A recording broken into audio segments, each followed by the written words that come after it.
What's up, you guys? We're back. I'm back. Me and my lazy terrier are here to explain many exercises to you once again. We're starting with a warm-up that consists of 5 minutes of work. Each minute is a little bit different. So we just pick one movement per minute and we just work through that 4 minute until we get to 5. First is kick through. So I go to a plank for these and they're a little tricky. I'm gonna move opposite hand and foot. So my left hand and my right foot move, and then my right hand and my left foot move. So I'm just gonna go back and forth.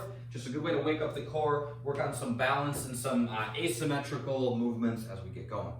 Second minute is gonna be butt kick. So I just stand up and guess what I do. I kick myself in the butt. Yep, just lifting my heels up, trying to kick myself in the butt, just like running in place, kind of the basic idea there.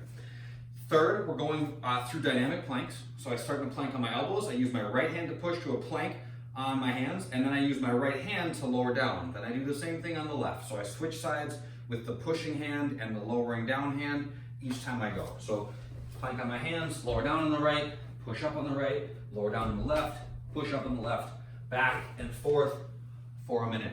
If those don't get you warm, I don't know what to tell you. Those do the trick for me. Then we're doing up down dog. So I start up dog. Okay, chest stretches up. You can do some circles, just kind of hang out. Just more of a passive warm-up movement here. And then down dog, back and forth between the two. Minute 5 is gonna be air squats. Hips back, knees push out, straight forward. All right, the workout. We have a 15-minute workout. And in 15 minutes, we're gonna start with 5 rounds of a couple different movements. And then the idea is that you get through your 5 rounds and then you work through another couple movements once your 5 rounds is done.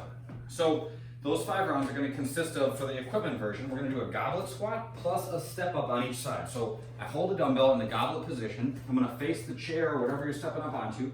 I'm gonna do a goblet squat, and then I stand up, step up on the right, and then step up on the left. That's 1. Then I do another goblet squat, step up, until you have got to 5 of those. Then we're doing 10 burpees. We know them, we love them. And then 50 jumping jacks, okay? So jumping jacks are not gonna be super intense, just kind of like an active recovery almost between the more strenuous squat step up complex and the burpees. So 5 rounds of that. And then, so let's say that it takes you, just for the sake of simple math, if it takes you 2 minutes to get through each round of that, you're then done with your 5 rounds at the 10-minute mark. For the remaining 5 minutes, you then work in ascending reps of 2, 4, 6, 8 of dumbbell deadlifts and tuck-ups, okay? So if those 5 rounds take you 12 minutes, then you have 3 minutes to work up as far as you can. That's how the format works. So dumbbell deadlifts, dumbbells hang at my sides, I pack my shoulders, I squeeze my belly really tight, and then I bend my knees.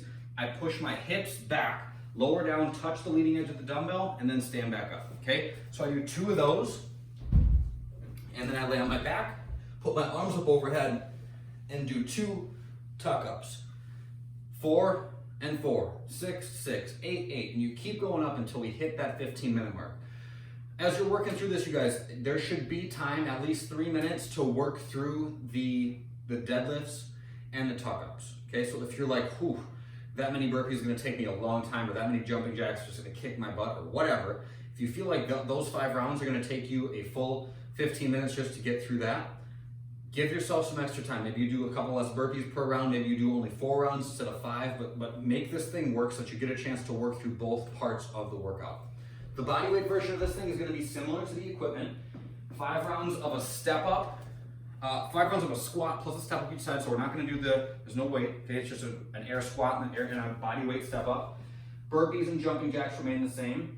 And then for the 2, 4, 6, 8, so on and so forth, we're gonna do odd object deadlifts and tuck ups. So very similar.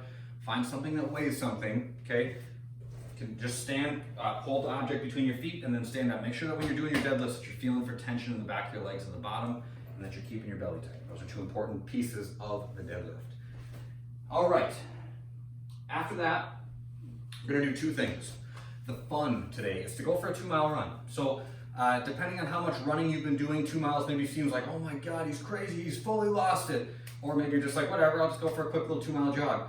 Make this something that you feel like you can keep moving at, okay? If 2 miles is just like completely daunting and you're super smoked after the workout, maybe do a little bit less, but do go run, okay? But do go run. 2 miles is no big deal, then maybe you go at a faster pace and you try to hit it a little bit harder. Whether you do this right when you get back from your run or maybe you do it before you go to sleep, take a lacrosse ball and spend 3 minutes per side rolling out your high trap, and you're going to work laterally on this. So we're kind of working from here out in this muscle that lies between our neck and our shoulder. The way that we're going to do it is I'm going to lay on my back. I'm going to put the ball, I start like right at the inside, like basically right outside my spine at the base of my neck, and I just start with a couple passes. So I'm just moving my arm from alongside my ear to alongside my hip, do 4 or 5 passes, something like that. Then I move the ball out an inch and keep moving. Move the ball laterally towards my shoulder as I do 4 or 5 passes, and then move it out. 4 or 5 passes, move it out, and I just keep going like that for 3 minutes on one side and then 3 minutes on the other. If you get all the way out to your shoulder, start working back in. Okay, just work back and forth. We got 3 minutes per side there. That is it for today. That's it. Hope you guys have a good day. I hope you have a great workout. If you have any questions, hit me up. Otherwise, get to it. Have a good one, you guys. See you next time.